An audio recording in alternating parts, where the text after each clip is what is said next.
Harikumar sir, നമസ്കാരം. നമസ്തേ. രാഷ്ട്രീയം നോൽക്കാതെ തീരുമാനമെടുക്കാനുള്ള ഇച്ഛാശക്തി BJP കാണിക്കുമോ എന്നാണ് ഇപ്പോൾ നമ്മൾ വളരെ കൃത്യമായിട്ട് ചോദിക്കേണ്ടത്.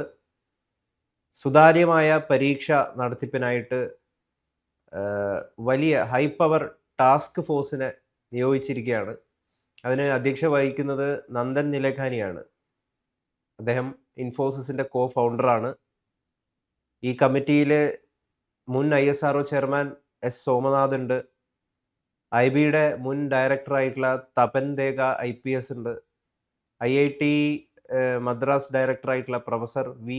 കാമകോടി ഉണ്ട്. അങ്ങനെയുള്ള കുറച്ചധികം പ്രമുഖരായിട്ടുള്ള പല രംഗത്തും വൈദഗ്ധ്യം തെളിയിച്ചിട്ടുള്ള മികച്ച ആളുകളാണ് ഈ ടാസ്ക് ഫോഴ്സിലുള്ളത്.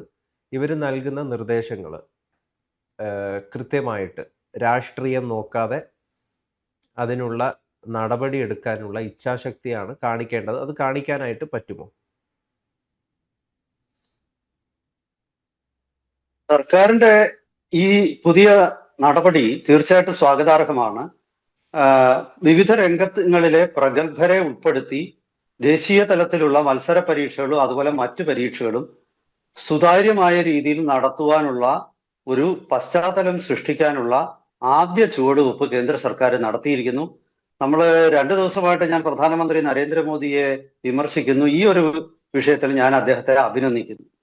പക്ഷേ അത് ചെയ്യുമ്പോഴും എനിക്കൊരു ചോദ്യമുണ്ട്. ഇത്രയ്ക്ക് പ്രശ്നം വഷളാവുന്നവരെ കാത്തിരിക്കേണ്ടിയിരുന്നോ? ഇതുപോലൊരു കമ്മിറ്റിയെ ആദ്യ നീറ്റ് പരീക്ഷയുടെ ആദ്യത്തെ ഒരു 3 തവണയാണ് അത് അട്ടിമറിക്കപ്പെട്ടത്. ആദ്യത്തെ ക്വസ്റ്റ്യൻ ചോർച്ചയോ അല്ലെങ്കിൽ അതുപോലുള്ള പ്രതിസന്ധികളോ ഉണ്ടായപ്പോൾ തന്നെ പ്രധാനമന്ത്രി ഇടപെട്ട് അത് ഇതുപോലൊരു ഉന്നതതല സംഘത്തെ നിയോഗിച്ച് അതിന്റെ സിസ്റ്റമിക് ഫോൾട്ടുകളെ കുറിച്ചിട്ട് മനസ്സിലാക്കി അത് കറക്റ്റ് ചെയ്യാൻ ശ്രമിച്ചിരുന്നെങ്കിൽ എത്ര നന്നായേനെ എന്നുള്ള ഒരു ചിന്തയും കൂടി പ്രധാനമന്ത്രി ശ്രീ നരേന്ദ്രമോദിയെ അഭിനന്ദിക്കുന്നതോടൊപ്പം എനിക്ക് ഇവിടെ ഉണ്ടാകുന്നുണ്ട്. ഇനി മറ്റൊരു കാര്യം എനിക്ക് പറയാനുള്ളത്, അതുകൂടെ ഞാൻ പറഞ്ഞിട്ട് ഇതിന്റെ വിശദാംശങ്ങളിലേക്ക് നമുക്ക് കയറാം. ഇതിൽ അദ്ദേഹം രാഷ്ട്രീയം നോക്കാതെയാണ് ശരിക്കു പറഞ്ഞാല് ഈ ഹൈ പവർ ടാസ്ക് കമ്മിറ്റിയുടെ അംഗങ്ങളെ അപ്പോയിന്റ് ചെയ്തിരിക്കുന്നത്. കാരണം നന്ദൻ നീലേഖാനി മുൻപ് UP-യുടെ സ്ഥാനാർത്ഥിയായിട്ട് ബാംഗ്ലൂരിൽ അനന്തകുമാറിനെതിരെ മത്സരിച്ച് തോറ്റ വ്യക്തിയും കൂടാണ്. അപ്പോൾ രാഷ്ട്രീയമൊന്നും നോക്കാതെ പ്രാഗൽഭ്യം നോക്കി മാത്രം ഒരാളെ തിരഞ്ഞെടുത്തത് വളരെ നന്നായി. പിന്നെ ഈ നമ്മുടെ മുൻ ISRO ചെയർമാൻ സോമനാഥൻ വളരെ പ്രഗത്ഭന, അതായത് ഡെഡ് ലൈനിൽ അദ്ദേഹം ഇരുന്ന കാലത്ത് ISRO-യിലെ എല്ലാ ഡെഡ് ലൈനും 1 മിനിറ്റ് പോലും തെറ്റാതെ വിക്ഷേപണം നടത്തിയിട്ടുള്ള ഒരാളാണ്. അപ്പൊ എങ്ങനെ പ്രഷറിൽ ഒരു കാര്യം റോക്കറ്റ്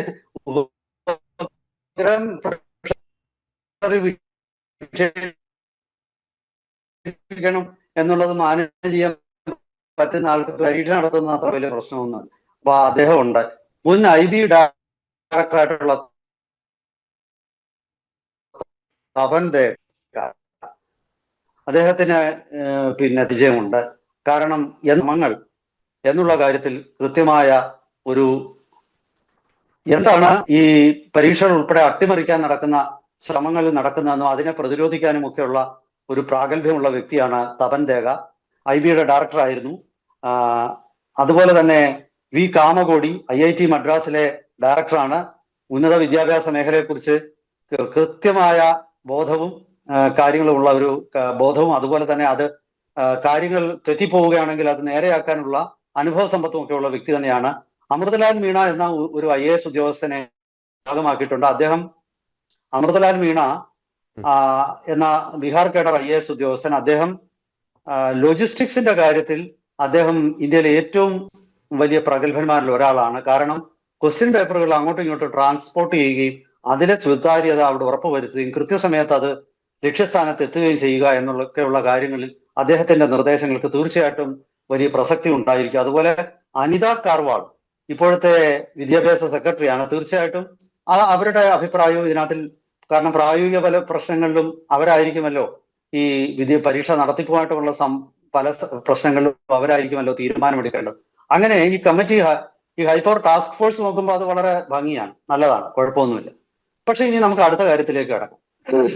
ഇതില് ഈ UPA NDA സർക്കാരിന്റെ ഒരു പ്രത്യേകത ഞാൻ കണ്ടിരിക്കുന്നത്, പ്രധാനമന്ത്രിയുടെ നരേന്ദ്രമോദിയുടെ പ്രസംഗം നിങ്ങൾ കേട്ടാൽ നിങ്ങൾക്ക് ഒരു കാര്യം അറിയും. അദ്ദേഹം ഒരിക്കലും രാഷ്ട്രീയം സംസാരിക്കും. അദ്ദേഹം പറയും, ഞാൻ 10 പാലം ഉണ്ടാക്കി, 12 റോഡ് ഉണ്ടാക്കി, 5000 കോടി രൂപ. അതായത് ഒരു കമ്പനിയുടെ സിഇഒയുടെ മട്ടില് ആനുവൽ ജനറൽ ബോഡിയിൽ അവതരിപ്പിക്കുന്ന റിപ്പോർട്ട് പോലാണ് പുള്ളിയുടെ പ്രസംഗം.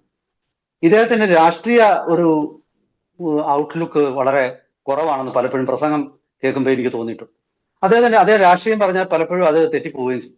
ഇപ്പൊ കേരളത്തിൽ വന്നിട്ട് എപ്പോഴും പഴയകാല രാഷ്ട്രീയ നേതാക്കന്മാരെ പറയുമ്പോൾ അക്കമ്മ ചെറിയാനെ പറയും. അത് എവിടെ പോയാലും അക്കമ്മ ചെറിയ, അത് എഴുതി കൊടുക്കുന്ന പ്രസംഗമാണ്. അതുപോലെ തന്നെ വേറൊരു കാര്യം ഞാൻ ശ്രദ്ധിച്ചിട്ടുള്ള, ഏതോ ഒരു അനന്ത സുബ്രഹ്മണ്യ അയ്യർ ഏതോ പറയാം, അങ്ങനെ ഒരാൾ കേരളത്തിൽ ഇല്ലായിരുന്നു, തമിഴ്നാട്ടിലുള്ള ഒരു നേതാവ്, ആ പേര് ഇദ്ദേഹം നിരന്തരമായിട്ട് പറയും. അപ്പൊ അങ്ങനെയൊക്കെയുള്ള ഒരു രാഷ്ട്രീയ ഔട്ട്ലുക്കില് അദ്ദേഹത്തിന്റെ ഒരു വീക്ഷണത്തിൽ എവിടെയൊക്കെയോ പാളിച്ചകൾ.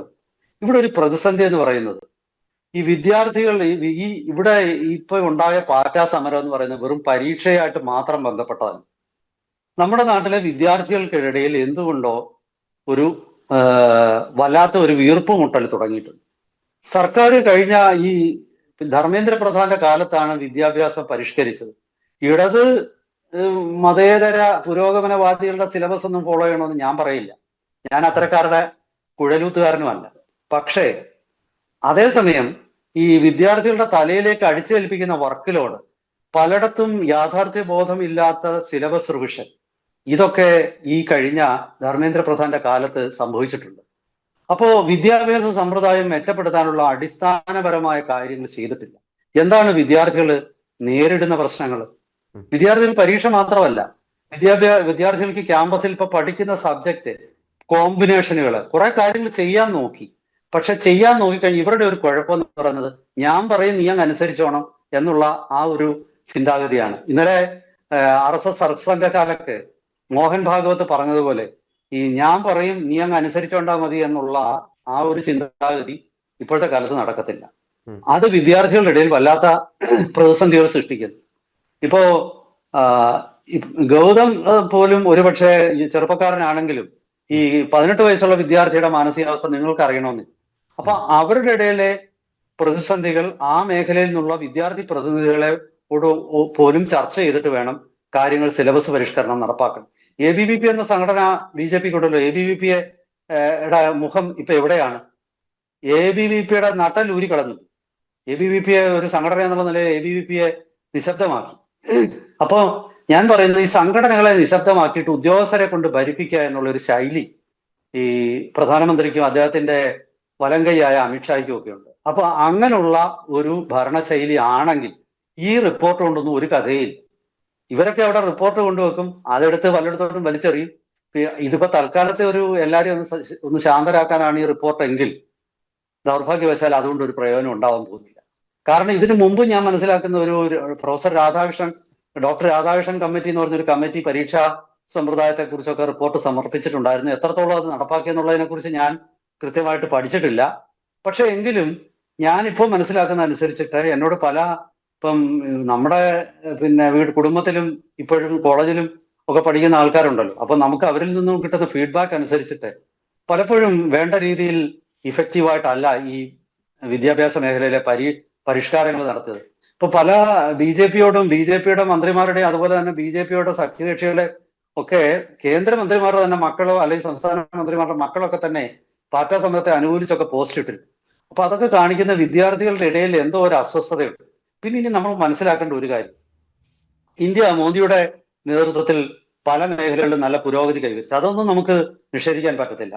ഇപ്പൊ ഉദാഹരണത്തിന് ഇലക്ട്രോണിക്സ് മേഖല, പ്രതിരോധ മേഖല, ഇവിടെയൊക്കെ കൈവരിച്ച പുരോഗതിയെ ഞാൻ 100% പുകഴ്ത്തുകയും അംഗീകരിക്കുകയും ചെയ്യുന്ന ഒരാളാണ്. ഞാൻ ദൈനംദിനം പ്രതിരോധ മേഖലയിലെ ഇന്ത്യയുടെ മുന്നേറ്റങ്ങളെ കുറിച്ചുള്ള ചർച്ചകൾ ചെയ്യുന്ന ആളാണ്. പക്ഷെ എനിക്ക് അവിടെ പറയാനുള്ളത്, ഇത്തരം നമ്മുടെ നാടിന്റെ മൊത്തം ജീവിത സാഹചര്യം മെച്ചപ്പെടുമ്പോൾ നമ്മുടെ വിദ്യാർത്ഥികളുടെ പ്രതീക്ഷകളും കൂടുക.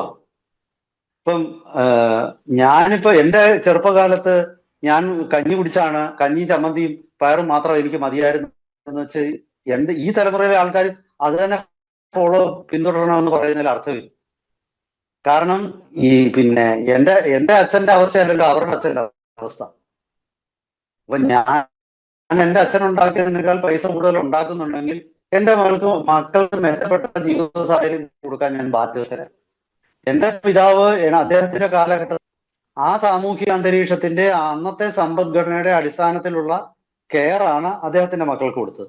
അപ്പൊ അതുകൊണ്ട് എനിക്കന്ന് കിട്ടിയത് മാത്രമേ എൻ്റെ മക്കൾക്ക് ഞാൻ കൊടുക്കൂ എന്ന് പറയുന്നതിൽ അർത്ഥമില്ല. അപ്പൊ ചുരുക്കി പറഞ്ഞാല് ഈ രാഷ്ട്രീയ പ്രസ്ഥാനങ്ങൾ, BJP പോലുള്ള രാഷ്ട്രീയ പ്രസ്ഥാനം സാമൂഹിക ഇടപെടലുകൾ നടത്തുകയും അതുപോലെ തന്നെ പിന്നെ വിദ്യാർത്ഥികളുടെ ഇടയിലേക്ക് ഇറങ്ങിച്ചെല്ലുകയും രാഷ്ട്രീയ പ്രവർത്തനത്തിന്റെ പ്രാധാന്യം മനസ്സിലാക്കുകയും ചെയ്ത് ആ രീതിയിലും കൂടി ഇത്തരം വിഷയങ്ങളെ ടാക്കിൾ ചെയ്യും. അങ്ങനെ ടാക്കിൾ ചെയ്തില്ലെങ്കിൽ ഞാൻ ഈ പറഞ്ഞ പോലെ ആനുവൽ ജനറൽ ബോഡി മീറ്റിംഗില് വായിക്കുന്ന റിപ്പോർട്ട് പോലെ നരേന്ദ്രമോദി വന്നൊരു പ്രസംഗം നടത്തിയ അദ്ദേഹത്തിന്റെ കുറെ ആൾക്കാരെ എഴുതി കൊടുക്കുന്ന ഒരു പ്രസംഗം വായിച്ചു. അത് കേട്ടാൽ തന്നെ ഇപ്പൊ ബോറാവും.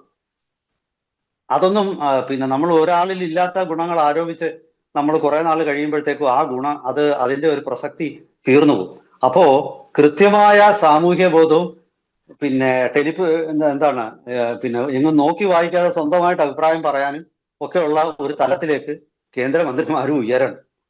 എങ്കിൽ മാത്രമേ ഈ സാമൂഹ്യ പ്രക്ഷോഭത്തെ നേരിടാനും വരുംകാല പ്രക്ഷോഭങ്ങളെ മുൻകൂട്ടി തടയിടാനും പറ്റുള്ളൂ. അതല്ലെങ്കിൽ പല രംഗത്തും നരേന്ദ്രമോദിയുടെ നേതൃത്വത്തിലുള്ള ഈ BJP സർക്കാർ നേടിയെടുത്ത നേട്ടങ്ങളുണ്ട്. ആ നേട്ടങ്ങളൊക്കെ ഒരു ദിവസം കൊണ്ട് ഇല്ലാതായി. അങ്ങനെ ഇല്ലാതായി പോകുന്ന ഒരു സാഹചര്യം ഒഴിവാക്കണമെങ്കിൽ പുതിയ ഒരു ശൈലി, അവിടെ ഞാൻ വീണ്ടും മോഹൻ ഭാഗവത്തിനെ ഉദ്ധരിക്കുകയാണ്. പുരാന ശൈലി ആപ് നഹീ ചലേഗി. മനസ്സിലായോ? പഴയ ശൈലി, പഴയ ഒരു അപ്രോച്ച് ഇനി നടക്കില്ല. അപ്പോ കമ്മിറ്റിയോടൊപ്പം തന്നെ പുതിയ ഹൈപ്പവർ ടാസ്ക് കമ്മിറ്റിയെ അപ്പോയിന്റ് ചെയ്തതോടൊപ്പം തന്നെ പുതിയ ശൈലിയിലേക്കും വന്ന് പുതിയ ഒരു ഉൾക്കാഴ്ചയിലേക്ക് കാര്യങ്ങൾ മാറുകയും അതുപോലുള്ള പിന്നെ ഉൾക്കാഴ്ചയ്ക്ക് ഉള്ള ആൾക്കാരെ മന്ത്രിമാരാക്കി ഈ ശരാശരിക്കാരന്റെ മീഡിയോക്രിറ്റി മതി, നമ്മൾ പറയുന്ന കേൾക്കുന്നവർ മതി, ആ ഒരു മനോഭാവം മാറ്റുകയും ചെയ്ത് പ്രതിഭാശാലികൾ മന്ത്രിസഭയിൽ വരണം. പുസ്തകം വായിച്ച് എഴുതി കൊടുത്തിരിക്കുന്ന മാത്രം നോക്കിയിട്ട് സംസാരിക്കാൻ പറ്റുന്ന ആൾക്കാരല്ല, പത്രക്കാർ ചോദിക്കുന്ന ചോദ്യത്തിന് മറുപടി പറയാൻ പറ്റുന്നവരും പത്രസമ്മേളനത്തെ ഭയമില്ലാതെ നേരിടാൻ പറ്റുന്നവരുമായിട്ടുള്ള മന്ത്രിമാരും കേന്ദ്രത്തിൽ വരണം. എങ്കിലേ നമ്മുടെ രാഷ്ട്രത്തിന് നിലനിൽക്കാൻ പറ്റൂ. ഒരിക്കൽ കൂടി എനിക്ക് അതാണ് തോന്നുന്നത്. ചർച്ചയുടെ കാലം വരുമ്പോഴത്തേക്കും വായടയ്ക്കൂ, ജോലി ചെയ്യൂ എന്നുള്ള അടിയന്തരാവസ്ഥ കാലത്തെ മുദ്രാവാക്യം BJP വേറൊരു രൂപത്തിൽ കൊണ്ടുവന്നിട്ട് കാര്യമില്ല. പഴയ വീഞ്ഞ് പഴയ കുപ്പിയും രണ്ടും നമുക്ക് വേണ്ട. പുതിയ വീഞ്ഞും പുതിയ കുപ്പിയും മതി. എന്തായാലും ശരി, ഈ ഹൈപ്പവർ ടാസ്ക് കമ്മിറ്റി വിദ്യാഭ്യാസ സമ്പ്രദായത്തിനും പരീക്ഷാ സമ്പ്രദായത്തിനും നഷ്ടപ്പെട്ട വിശ്വാസ്യത തിരികെ കൊണ്ടുവരുമെന്നും അത് വീണ്ടും ഒരു മുന്നേറ്റം ഈ മേഖലയിൽ നമ്മൾ ഉണ്ടാക്കുമെന്നും നമ്മുടെ നാട്ടിലെ പ്രതിഭാശാലികൾക്ക്, ഈ സാധാരണക്കാരന്റെ കുട്ടികൾക്കുള്ള മുന്നോട്ട് പോകാനുള്ള ഏക രക്ഷാമാർഗമാണ് ഈ പരീക്ഷകൾ. പണക്കാരന്റെ മക്കൾക്ക് പരീക്ഷയിൽ മാർക്കൊന്നും വേണ്ട, അവർക്ക് മേലോട്ട് പോകാൻ ഒരുപാട് വഴികളുണ്ട്. പാവപ്പെട്ടവന്റെ മക്കൾക്കും മധ്യവർഗക്കാരന്റെ മക്കൾക്കും ഒറ്റ വഴിയേ ഉള്ളൂ. അവർക്ക് ഈ പിന്നെ എക്സാമിന്റെ രാസ്ത മാത്രമേ ഉള്ളൂ. ആ രാസ്തയിലൂടെ വേണം അവർ മുന്നോട്ട് പോകേണ്ടത്. തീർച്ചയായിട്ടും പ്രധാനമന്ത്രി അത് മനസ്സിലാക്കി ഉചിതമായ തീരുമാനങ്ങൾ എടുക്കും. ഇതിന് കൃത്യമായ ഫോളോ അപ്പ് ഉണ്ടാകുമെന്നും പ്രതീക്ഷിക്കാം. ഒരിക്കൽ കൂടി എല്ലാവർക്കും നമസ്കാരം.